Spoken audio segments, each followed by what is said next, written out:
And with that, I'm going to turn it over to Jean Marie. Thank you so much, Jamie, and thank you, everybody, for joining us tonight for So You Think You Can Ally, Advanced Ally Engagement for PFLAG chapters. You've already heard from my colleague, Jamie Henkel, who is our Learning and Inclusion Manager at PFLAG National, and once again, she will be with you on the chat during today's session. We definitely want to interact with you, and we're going to start some questions in just a second. I'm Jean Marie Navetta. I am the Director of Learning and Inclusion at PFLAG National. PFLAG National is based in Washington, D.C., although Jamie and I are both stationed on the West Coast. Jamie's in Portland, Oregon, and I am in San Francisco, California. So before we get actually started today, I'm just kind of wondering how everyone's doing today. And so to make it easy, look, we have poll questions for you to answer. So how's everybody feeling? How are you feeling coming into tonight's session? Really happy that spring is here. Perhaps not if you live on the East Coast. Are you happy to be sitting? You're okay, you can't complain, or meh, should we step away? I just want to know how everyone's feeling. So give me a vote. It'll give you a chance to get used to using our polling session function. And it looks like, well, fortunately, nobody tonight is suggesting that we step away. Most people are doing great, and I'm happy to hear that. Really excited to have those of you who are happy to be sitting. And for those of you who are fine, your night is about to get even better. So let's get started. So I thought I would begin actually by talking a little bit about PFLAG and how PFLAG came to shift some of its work, especially through the Street for Equality project, about 10 years ago, and how that happened and what it looked like. So if you think of that classic PFLAG photo, a lot of you know this. I'm wondering if anybody's gotten a tattoo of it yet. You've got Jean Manford there carrying that famous sign, Parents of Gays Unite in Support for Our Children, with her son Morty right next to her. This is that photo that so many of us go to when we start thinking about who PFLAG is and where it all began. And we are now celebrating our 45th anniversary on this one. And when you think about our mission, there's a lot of different work that is happening. We carry out that mission through support, through a lot of the support groups and the services that the chapters do. Educational programs, whether they are coming at the state, the local level, or even at the national level, and certainly issue advocacy. And, if you talk to people maybe inside the LGBT space about what makes PFLAG work, what is PFLAG's theory of change, I have to admit you might get an answer that sounds a little bit like this, that we do a lot of great work with things like hugging people, and we love our rainbows, and we certainly love our rainbow glitter and our rainbow hearts. And PFLAG is sort of seen as this beloved organization that just brings a lot of love and a lot of happiness to many people who don't always actually get that through their families, but we help create families who can do that. But the truth is that that's not PFLAG's theory of change. If you really want to know what makes PFLAG work, we know that it's because we have family and friends who make authentic connections to other families and friends. And that is with regard to geography and ethnicity, religion and faith, and even socioeconomics. That happens in our chapter network. Jamie, let me just ask, are we having any problems with sound that I should know about? It does seem that some folks are having issues with sound, but I am going to be troubleshooting, so I think we'll be okay. Perfect. I just wanted to make sure before I kept running my mouth. If PFLAG is carrying out this work in our chapter network, it's been happening for 45 years. And I often tell people that I think PFLAG has this great kind of gateway conversational ability, that, PFLAGers know that change starts when you meet people where they are, and PFLAGers, you know this from your support group meetings, accepting that change is progressive, that, it takes time for people to first get comfortable and eventually get to that point of advocacy. We know that being compassionate to mistakes is important, for those parents who walk in the first time and maybe they talk about their kids' lifestyle choice, and we know you can't attack, you need to educate. We celebrate the small wins, like the moment that, let's say, that parent stops crying and shows up and starts speaking. And we know that we can't wait for campaigns to talk to people about important issues. And if we wait until there's a ballot measure to talk about equality, we've waited too long. And we've done this really, really well as an organization. But about 10 years ago, we started asking a very big question, which is, how can we get more people into this conversation about LGBT equality and inclusion? And how can we do it when we get past sort of that traditional PFLAGer model of parents and families? And how do we even do it in some cases, where we don't necessarily know if LGBTQ people are there to help lead the conversation, or even maybe where people feel conflicted about it? And there are lots of reasons why these conversations need to happen and why we need to make more people feel comfortable having these discussions. And a really great example of this is just looking at the U.S. demographics right now. That right now in the U.S., 8 in 10 people personally know someone who is gay or lesbian identified, and as we always joke, the other 2 in 10 simply don't know that they know someone. And we also know that about 37% of Americans personally know someone who is transgender. So there are a lot of people out there, and a lot of these people probably, aren't going to walk into a PFLAG meeting unless it's a family-related thing. So how do we get to more of these people? So in 2007, PFLAG launched its Straight for Equality project, which really was about reaching these non-family allies. So a lot of those people who say, my best friend is gay, I have a coworker who is trans, and I want to understand how I can be more supportive. So we did a few things. So we took all those things that we knew about PFLAG. We paid attention to the fact that a lot of those people were starting to show up at PFLAG meetings. And I actually know a decent number of people on tonight's call, and I know that some of you fall into that category. You came to PFLAG as an ally. But then we actually did a lot of homework, and we looked at, when we think about people who don't have a family connection to someone who is LGBT identified, what do they need? And it took a lot of research, and there's really no clip art that I can show you that would demonstrate what that looks like. And what came out on the other side was Straight for Equality. And when we talk about Straight for Equality, we often talk about it as a way to invite new people into this conversation who maybe don't have that traditional family connection to the LGBT community, to educate them with resources that are created for allies. Because we know that maybe what mom or dad might need is going to be different than what coworker might need. And then to engage them. So it's not just a matter of us saying things like, be supportive of equality, but literally telling people, here's 10 things that you can do starting now that will change the game. And we actually created kind of rules of engagement, because recognizing that these allies who we were sometimes talking to were very different backgrounds than often parents we found in support group meetings. So, and we're going to get into some of these in more detail in just a moment. The first thing we did is we redefined how we understood the word ally, and we're going to talk about that. Actually, you're going to help me talk about that in just a couple of minutes. And it meant sometimes pulling away from the way it had previously been defined. We needed to find out what motivated allies and then applied that PFLAG model of meeting people where they are and being patient and educating. We really started to tell people that you've got to listen to allies and deliver what they need, even if it's not what you wanted to talk about. So if I start a conversation and I want to talk about the Equality Act, and the ally that I just met is saying to me, but I don't really understand what bisexual is, I need to be the one who's willing to step back and meet their needs and not just sort of tell them what I want to talk about. We would give allies his space to identify as allies if they need to, because whether we like it or not, a lot of people still have a real reluctance when they think that they may be considered LGBT also. And I don't like that. It doesn't make me happy. But if I need somebody to be able to say, well, I'm an ally, and that will motivate them to then learn more and become more active, I had to give them that space. We have to give allies places to talk about barriers that sometimes make them really struggle with becoming more accepting or becoming advocates. And we couldn't rely on the usual terms. So when somebody said to me, well, I'm not really comfortable with marriage, my response was not able to be, well, that's because you're a homophobe, because that would shut them down. So it meant I had to think about how to have that conversation differently. And we sort of said when we're working with allies, we often hold our political debates until we've done some education first, because politics can be very divisive and it can shut people down really quickly, and we want to keep people talking. So we said, well, maybe the way we sequence some of our education is going to look a little bit different than we typically would.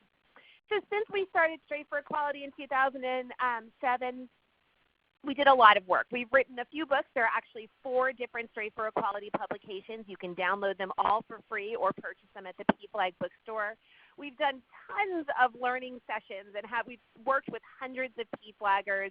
Dozens of PFLAG chapters over the years have hosted great Straight for Equality ally-focused programs to bring new people into some of their programs.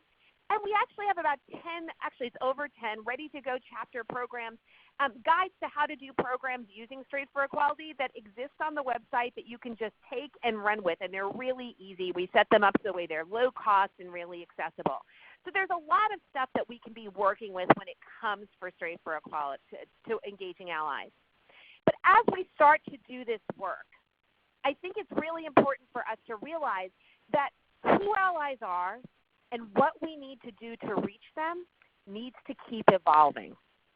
And so let me explain this to you just a little bit. So I mentioned we started Straight for Equality in 2007, and the world looked very different in 2007. We didn't have the visibility we do today. We certainly did not have marriage equality. We were not seeing trans people on the cover of Time and National Geographic magazine. So the familiarity with our issues and people's sense of what needs to be done and maybe what's necessary has really shifted. And let me give you an example of this. So in 2015, marriage equality came along, and this was great news. I think we can probably all agree on that. But one of the downsides of that, unfortunately, was that a lot of people started to think, well, if gay people can get married, then we must be done here, that there are no more issues. And so that is a big battle that we are all still fighting. How do we continue to make this very relevant for allies? How do we make them see things like the fact that at Pulse, the people who died there were targeted because they were in an LGBT space? How do we make new allies or potential allies understand how many trans people, particularly trans women of color, are being killed all the time, and the trend continues to get worse? And for those of you who are listening today who think that things have really been getting better, you're right. But in many respects, we are beginning to get indications that things are getting worse. So this polling actually came out from GLAAD about a month ago, and they've been doing this, asking these same poll questions for a few years. And what you can see on your screen right now is as they asked people who did not identify as LGBT, what made them feel uncomfortable, so very uncomfortable to someone uncomfortable. And they gave examples of it. You could see that what they discovered was that in the past year, more people have started saying that seeing same-sex couples holding hands, finding out that a family member is LGBTQ identified, seeing a same-sex wedding photo on someone's desk, these things are actually causing more discomfort to people today than they did a year ago. So things may be backflipping. And when we talk about transgender inclusion and equality, Pew actually released some research about a month ago, and they actually discovered that there's, unfortunately, a significant number of the people in the American population who think that we've actually gone too far with trans acceptance. When in fact, I'm pretty willing to bet that the people on this call will say that the truth is the absolute opposite. So there are a lot of challenges that are facing us out there. And I want to give you one more challenge, and I want you to really think about this one as we talk about ally engagement. This statistic is actually a couple of years old. And what pollsters did was they asked men and women in workplaces across the United States, do you consider yourself to be an ally to the LGBT community? When they asked just, are you an ally, the numbers were spectacular. You can see 83% of women and 70% of men. But when the pollsters asked the question, are you an active ally to LGBTs, look at what happened to the numbers. And I want to explain to you how they defined active. What they defined active as was I've gone to an LGBT event once, I've supported an LGBT colleague, I've had one conversation having to deal with LGBT issues. And those numbers plunged. So what I think that we start to understand and we start to really see here is that allyship sort of as a concept might be pretty easy, But actually doing the real ally work is a much heavier lift. It's easy and safe to, sort of say that you're an ally and leave it at that. But the stuff that makes a difference takes a lot more work. And so with that, I actually want to start talking about what this means for the work that you are doing. So what does ally engagement look like in a whole new, frankly, differently political world? And how I want to do this is sort of talk through what Jamie and I often call our rules for effectively engaging allies. And as you can see, there is a footnote to that. Effectively engaging allies in a meaningful and authentic way that still leaves you able to look in the mirror and feel good about who you are. So let's talk about what some of these rules look like, and then talk about how it actually applies to the work that you are doing in your chapters and the way that you can engage with your chapters. So one of the first rules that we sort of do our work by is really unboxing the word ally. Earlier, I said to you that we redefined or we undefined allyship. So, Jamie, I'm going to turn it over to you to do that first question. Yeah, absolutely. And this is one of those places where we're going to ask you all to use the chat function. And if it is not pulled up, there's a little bubble at the bottom left-hand side of your screen. It's blue. It looks like it's from a comic book, and that's how you can pull up the chat and respond to this question. And what we're wondering is if you could share what you think people assume when you say the word ally. When you're talking to others about who allies are or what allies do, what do you think their expectations are? How do you think that they're defining the term ally? And it looks like we have somebody who shared that they think others assume that an ally is a supporter, that an ally is somebody who is affirming or is in solidarity with. Someone says that they think that allies assume that they're going to have to, participate in Pride or go to rallies or be a part of protests. Somebody says that they think that when they hear the word ally, they assume that people have LGBT relatives or family members, that they're not hostile to people who are LGBT, that they're not homophobic, that they're a political advocate, and that they participate in advocacy campaigns. So there were lots of different definitions there. With that, I'm going to turn it over to you, Jean Marie. Thank you so much. I'm actually going to throw one more in there. There is an assumption often that ally implies straight, and one of the things that we often talk about is that allyship can be for everyone. So thank you, and thank you, Jamie, for doing that. I don't know how you read and talk at the same time. You are so much more talented than I am. So let's sort of backtrack just a little bit. So I said that when we started Straight for Equality in 2007, we did a lot of research on the term ally. And we found a lot of things like what you are looking on your screen right now. And I want to be clear. What is on the screen right now is not bad. Nothing that is said in that is bad. It's nothing that I necessarily disagree with. But I want you to look at sort of the way the issue was framed. I am heterosexual and cisgender, but I support the LGBTQ community. And then it has a whole bunch of things in there, statements like, I donate as much money as I can. I sign petition after petition. I do my best to educate people. And the last line in there is, my support is not shallow. I'm straight but not narrow. So I want you to think about what's being said here. The first thing is, the thing that jumps out to me is the implication that if you don't agree with this, it does imply immediately that you are narrow-minded. Second, it completely locks it into only straight people can be allies. It uses some terminology like cisgender, in the past, I guess, that may not be accessible to everybody. And some of the stuff on here is kind of a big leap. We found a lot of stuff that looks a lot like this. That, either you're an ally or you're not, that you must do these things or you're not a good person. And there were a lot of checklists that we discovered. But what we also knew, because we are PFLAG, is that everyone can show support in different ways. And the way people demonstrate allyship can look a lot of different ways. And that becoming a great ally is rarely an overnight transformation. In the way often becoming a supportive family member is not overnight transformation. You got to learn stuff. You got to do stuff. You got to make mistakes. You got to have experiences. So we really wanted to broaden what allyship looks like and how we can do all of this kind of work.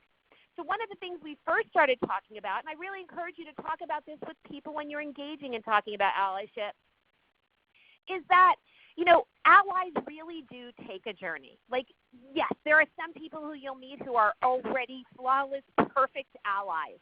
But the majority of people who we meet, and I can speak as a person who is an ally to the trans community, we had to learn stuff and do stuff. And so I think there are a couple of things that I want to talk about here. So when we talk about our Straight for Equality ally spectrum or the ally journey, you'll notice that it often begins with that new ally. And I think we need to make real efforts to recognize that even though people maybe don't demonstrate support, it doesn't necessarily mean that we should assume that they are opposed. And if we choose to talk to them, maybe we can make that case for equality. And if somebody else engages with that person, maybe they'll get to the point where they start using the right language. Maybe they'll use the word cisgender and be pretty proud of themselves. Maybe for some people, trans is a later conversation. For some people, it's right in the beginning, but we get people into that so it's not just about the L and the G. For some other people, allyship will mean becoming visible, like joining a chapter or theoretically becoming a chapter president. And that's the way they're going to ally. And for some people, allyship is going to be very political. But here's my big thing for you to think about. When you're meeting new allies or working with new allies, remember that this journey only happens because someone supported them. And if you're somebody who came to PFLAG looking for help and now you're here as an advocate, you know what that feels like. We need to do the same kinds of work with allies.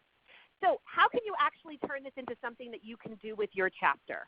Well, here is your first potential project to try out with your chapter. Jamie Dove did a little self-reflection. So maybe at your next board meeting, why not ask your chapter leaders to work in pairs and do this exercise that we just did? What does being an ally mean to them?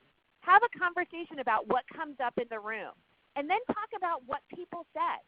Do you think that if you're having conversations that the way that you are explaining it is accessible, or do you think it might shut people down? Did you account for people whose experiences and backgrounds might not be like your own? And is the way that you're explaining allyship inspiring action?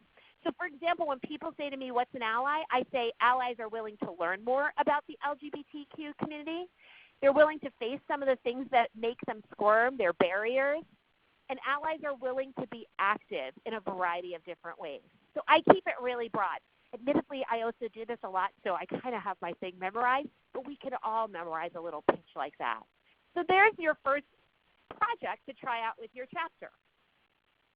The second rule that we often talk about is honestly establishing our expectations of allies and then being able to communicate them clearly. So I can stop talking. Jamie's going to take over for a couple of slides for me. Jamie? Yeah, absolutely. And so the next question that we're going to ask, this is actually a poll question. So what we're wondering is what your basic expectations for ally behavior are. Are you someone who thinks that allies are folks that are going to speak up when they hear something not so nice about the LGBT community all the time? Are you someone who thinks that allies are going to join your chapter or be a part of the programs that you're hosting or the work that you're doing? Or do you think that allies are people who are willing to sort of commit to learning more about the experiences of people who identify as LGBTQ? Do you think that allies are people who have to sort of vote a certain way, that they have to support progressive candidates? Or is it something else? Do you think allies have something else going on? And it looks like most people are sharing that they believe that allies are individuals who are going to commit to learning more. We have a little bit more than 10% of folks on the call saying that they think allies are people who, or the expectation that they have is that allies are going to speak up all the time. We have 25-ish% of folks saying that they hope or that they expect allies would participate in the group that they're a part of, in their PFLAG chapter, in programs that are being hosted. And we have a couple folks that are sharing in the chat that for them, they actually expect that allies are going to do a little bit of all of the above. So Jean Marie, I'm going to turn it back over to you. Thank you, Jamie, and thank you, everybody, for doing that. Again, I've been reading your comments as we go along, and I love reading what you're discussing, and I think that's exciting. So, when we talk about expectations of allies, I sort of talk to you around how we often talk about it in the Straight for Equality context. we always say to people, when Jamie and I are teaching ally classes, when people say, well, explain why, explain to us what an ally is.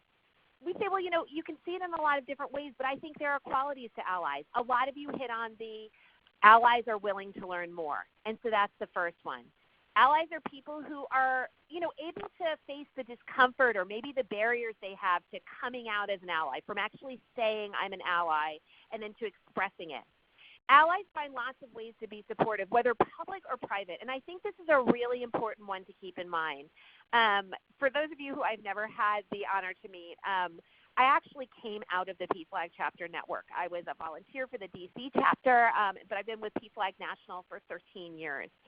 And so I recognize what it's like at the chapter level, also at the national level. And I know when I was a chapter person, all I wanted people to do was join the chapter and show up for meetings.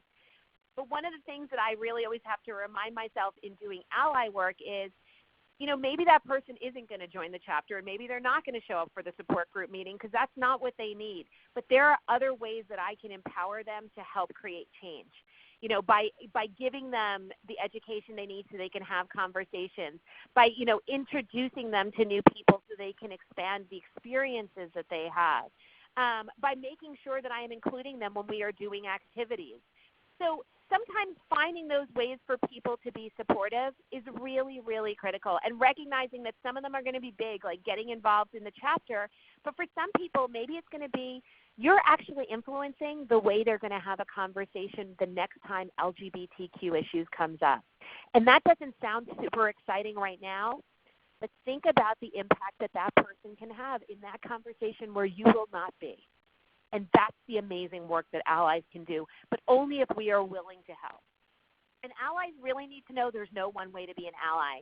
Please purge your checklists, everybody, and really celebrate the diversity of allies. And, when we talk about ally expectations, there are lots of ways to do this. When it comes to learning more, we can be sending them to LGBT organizations, obviously PFLAG, but there are other great ones out there. We can be giving them ways to hear people's stories through a lot of the great resources that are out there, like the It Gets Better Project, Everyone's Gay, the Trans List, and we can go down the list. There are great books out there that help give allies real insight into the community and sometimes fill in the gaps of what they maybe didn't know as people who were not super engaged. And we all know there are great films and documentaries that really can connect with allies' interests, that can really, really, resonate with them. There are also great ways to help allies be out there as allies, whether it's getting them to participate in social media campaigns or photo campaigns like the No Hate campaign, statement pieces like encouraging allies to do the safety pin thing or wearing the I'll go with you pin. I actually have a ton of those thanks to PFLAGgers, and they're all over all my luggage. So everywhere I go, I have mine on.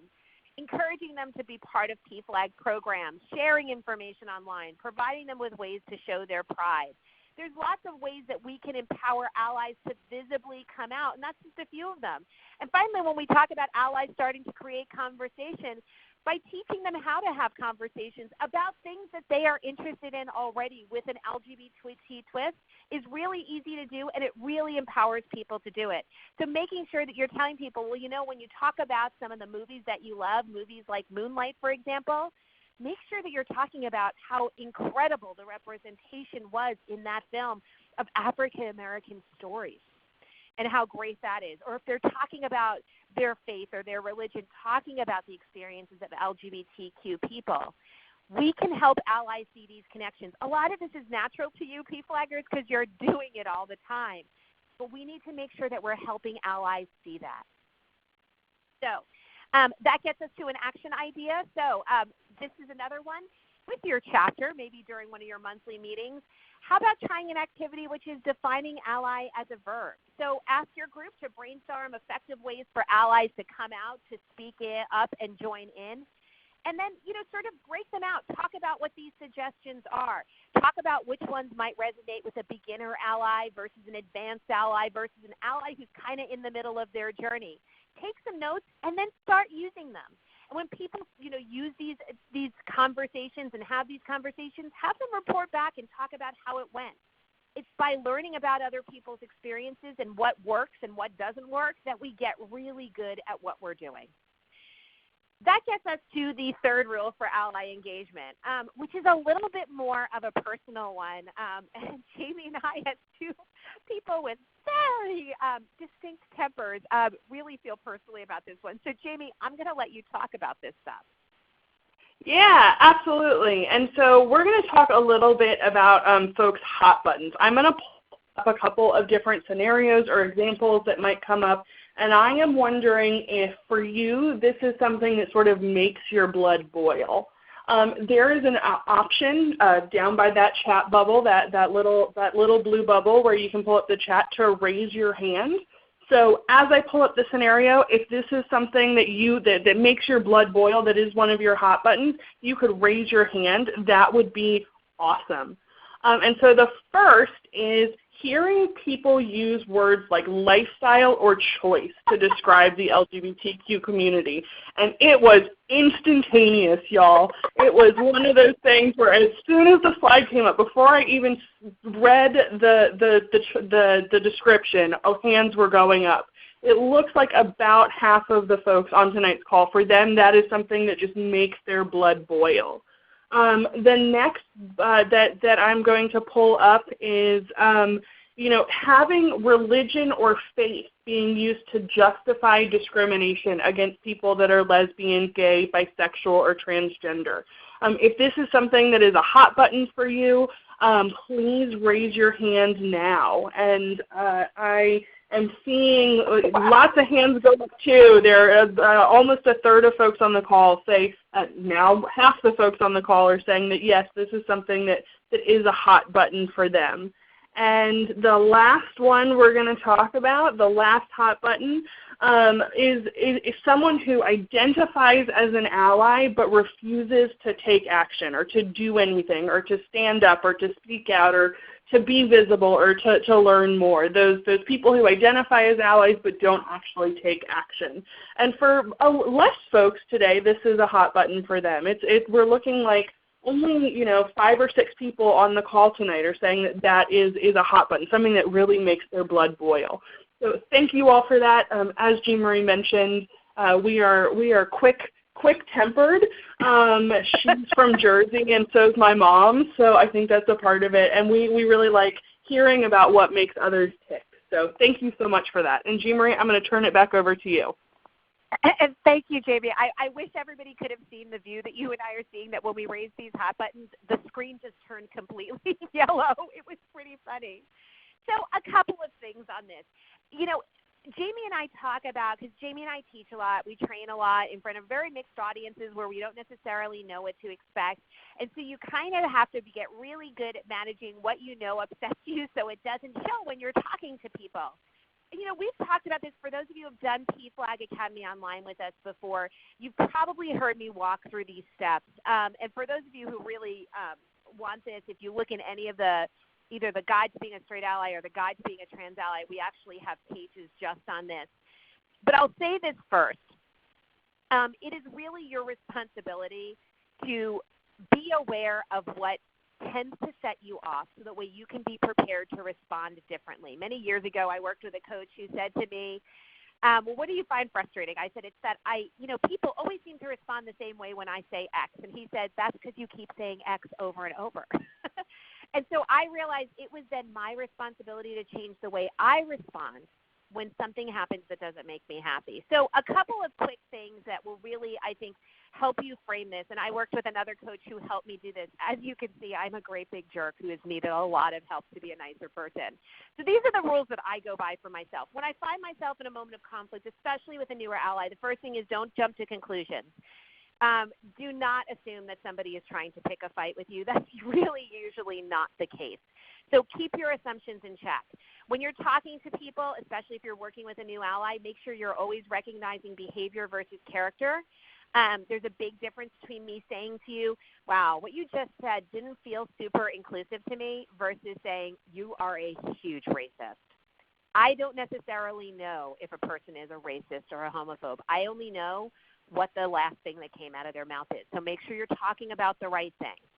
Always listen to pushback. What's it really about? What's going on underneath? Is it misunderstanding?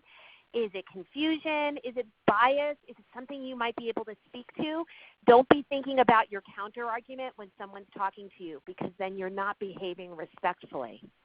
Acknowledge your differences of opinion, but don't dismiss. I always like the line, I'm hearing that you're saying, and I fill in the blanks, and then I say, but let me tell you my perspective. Try to find common ground. I do my best to connect with people. My mom taught me how to do this really well. She's really awesome at it. Particularly when it comes to religion, she goes right there and finds common ground and really works with it, and I see her change conversations because of it.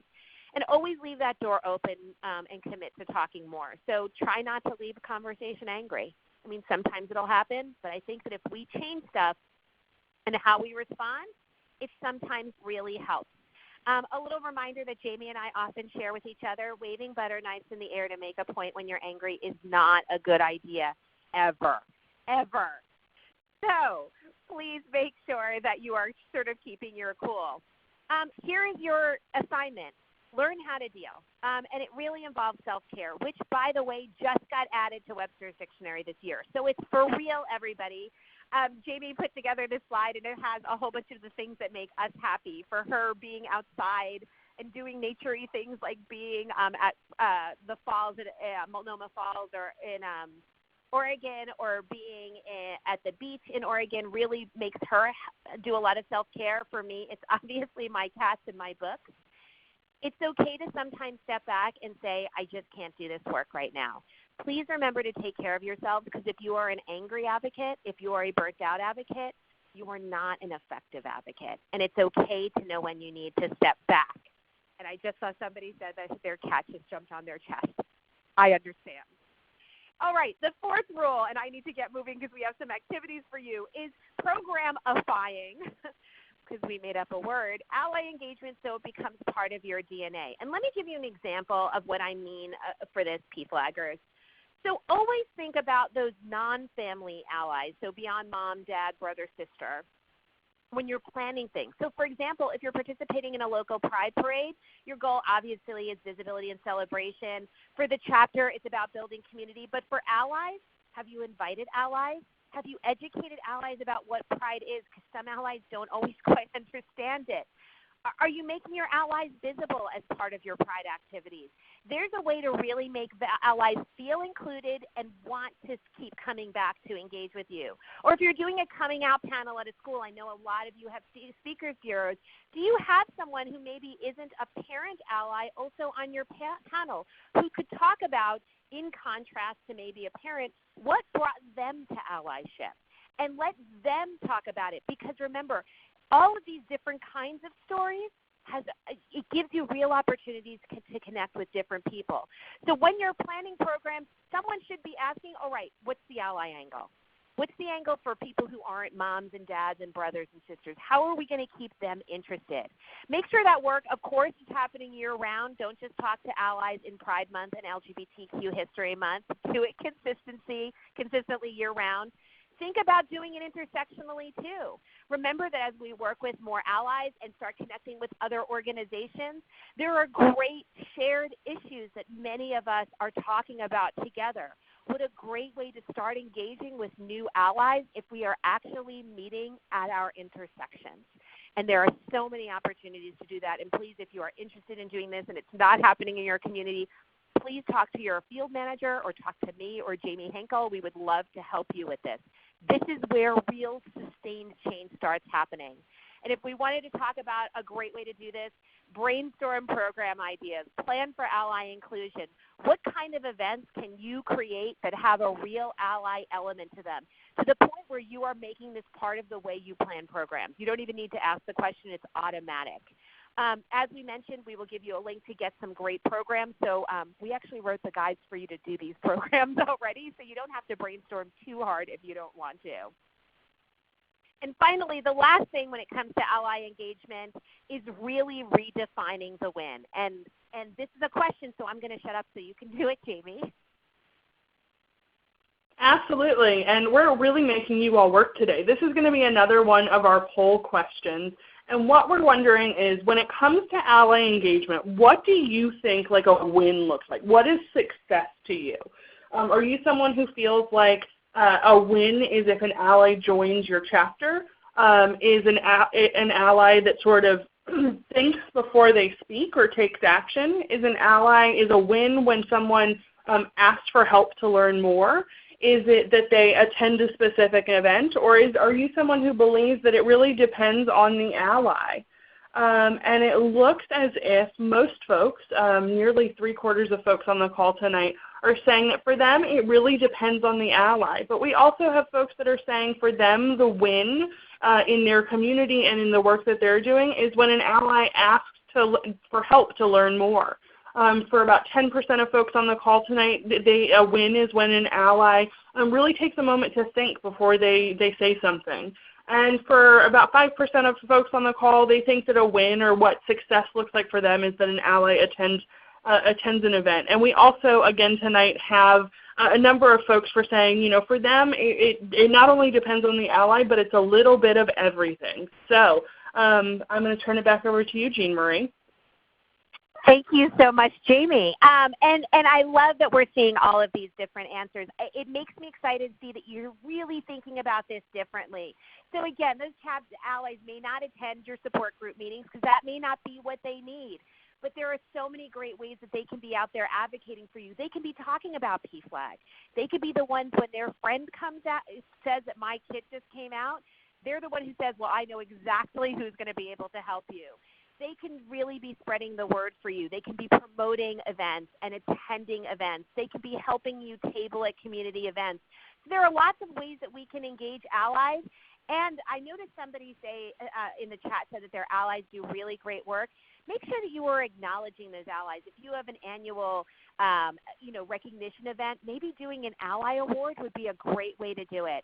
And remember, allies may not want to attend the support group meeting, but they may be there to really help you do some other work, whether it is participating in some of the programs, maybe it's managing online presence, maybe sharing information. There's so many great ways to do it. The photo that's there is one of the ally projects that one of the chapters did during Pride one year.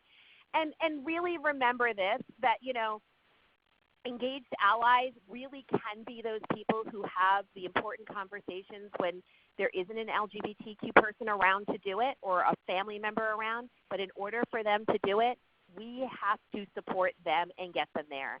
And finally, really think about your ally goals as SMART goals. See if what you are doing is working. And if it's not, then make sure you're going back and you're backtracking and you're saying, well, where did maybe our effort not really reach people? Or maybe where was the disconnect? Or what didn't really resonate with people? So before you do programs, actually set up some goals. It doesn't have to be complicated. It can be just a couple of bullet points, but it's a great way to measure if what you are doing is effective. All right, so Jamie said we're really making you work. So for the last 15 minutes, it's going to be serious, serious work. We have got a couple of profiles. And Jamie, I think I'm going to read the first one off, and then you're going to help me with the questions. So we have two people that we would like you to meet, and we're going to tell you a little bit about them.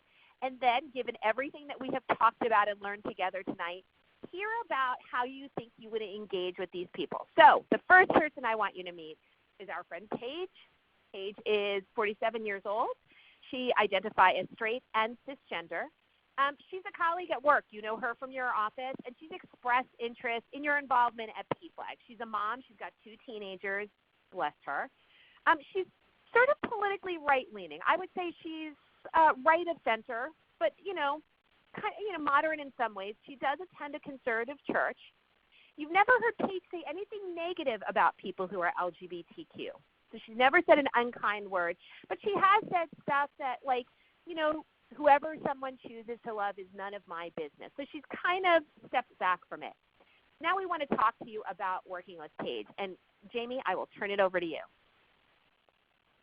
Yeah, absolutely. So if you were having a conversation with Paige, how would you start talking about LGBT issues in your community? What are some topics that you might discuss? What are some things that you might bring up to really get Paige more engaged with the lived experiences of people that are lesbian, gay, bisexual, transgender, and queer in your community? This is something where if you have ideas or you have something that you might do to really create conversation with Paige, if you could share those in the chat, that would be awesome. And I'm going to give people a moment to think because I feel like I always try to fill the silence. Silence is terrifying to people. One person who has joined tonight's call said that to start conversation, they would actually ask Paige what questions she had about the LGBT community.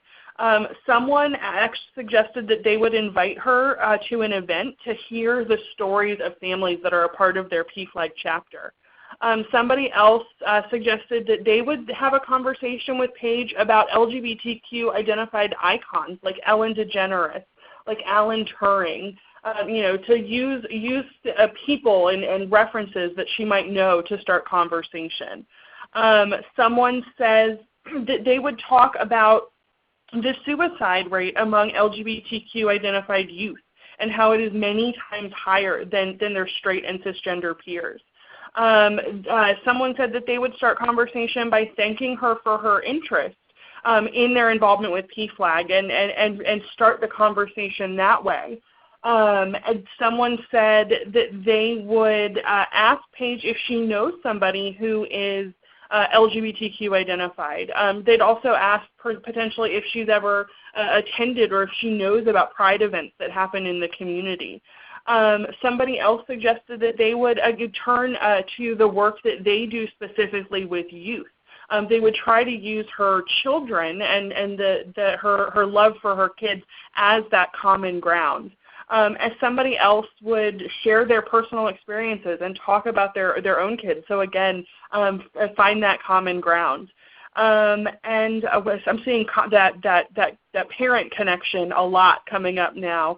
And there have been so many fantastic responses. I apologize for not being able to read them all, but I would like to get to our next question. So again, quick recap. Paige is in her late 40s. She's straight cisgender. She has 2 kids. She's a little bit right of center.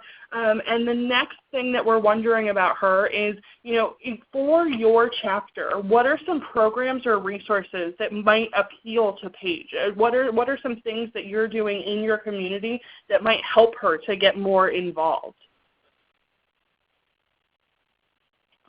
Someone suggested that their chapter hosts panel discussions that include family stories, so that might be a way or something that appeals to Paige. Someone suggested that there are like educational activities around trans awareness that might be useful or might appeal to her. Someone suggested that she could come to a support meeting to really get a better sense of what PFLAG is and the role that it plays in the community. Someone suggested that their chapter provides just like informational packets with basic facts and figures about lived experiences of the LGBT community. So that might appeal to Paige. Someone suggested that their chapter often hosts panels with local religious leaders, and because of Paige's faith background, that might appeal to her. Someone suggested that their chapter has a library that actually, like a lending library, that includes many resources about the intersection of religion and faith and LGBT issues. So that might appeal to Paige.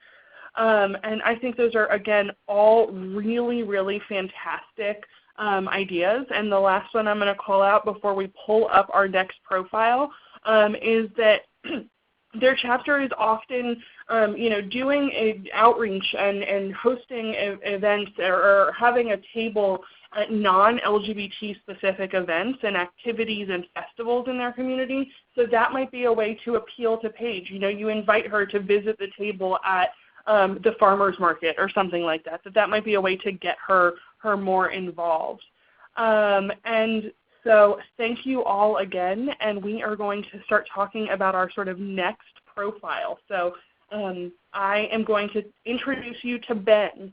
Ben is 21 years old. He also identifies as straight and cisgender. He is a college student in his junior year at a local university in your community.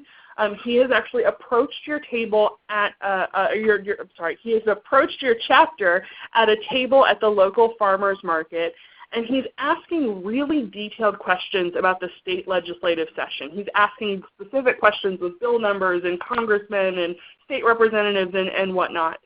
Ben mentions that he is an activist and that he's actually already involved in a coalition focused on HIV and AIDS awareness and prevention. And he's familiar with PFLAG and wants to know if there's anything that he can do to get more involved, and really sort of shares that he wants to give back to the local chapter because of the role that the PFLAG in the town where his parents lived played for him. So with all of those things in mind, what questions might you ask Ben to get more information and to help find a role for him? You know, what more would you want to know about him to think about how he might give back to the chapter in the way that he wants to? Someone already suggested that they might ask if he can talk to his college and talk to them about hosting events, or if there are any student groups that he is a part of that might want to connect with PFLAG. Somebody suggested that they would up front right away thank him for his activism. Someone suggested that they would talk to him about his lobbying efforts, about his activism efforts, and how he might be able to participate in coalitions that PFLAG are already a part of. Somebody said they would definitely invite him to a meeting to be sure that he is learning more about sort of the role that PFLAG plays. Someone said that they would ask Ben if there's anyone in his family who is LGBT. Someone said, they would just ask him, what do you want to do? How do you think that you can give back? And that they wouldn't let him get away. Someone suggested that they would ask him if he might be interested in being on a panel or being a part of their speakers bureau. As someone suggested that they might ask about his major or about his career plans that might be related to support that he can provide the chapter. And again, I want to be sure we get to the end. So thank you all so much for those responses. Fantastic ideas, fantastic questions to get Ben thinking. And again, just a quick recap. Remember, Ben is 21 years old. He's in college. He is already sort of in an activism space, and he's looking to give back to the chapter. And so the next question that we have is, in your chapter, what opportunities could you think of right now that exist or that your chapter could create that could help Ben get more involved with PFLAG? We've already had folks suggest that they might invite him to a chapter meeting.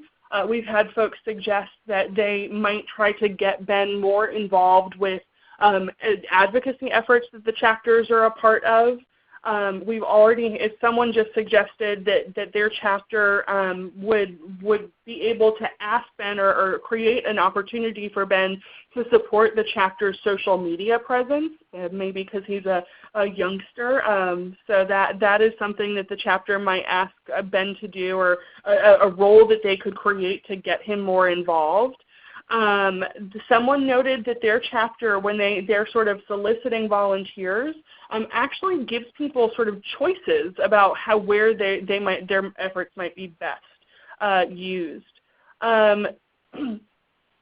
Someone suggested that their chapter could introduce him to other local LGBT and HIV and AIDS awareness and prevention groups to build that coalition that he's a part of. Someone suggested that they might get Ben involved with the Speakers Bureau, especially for events and opportunities that happen in schools.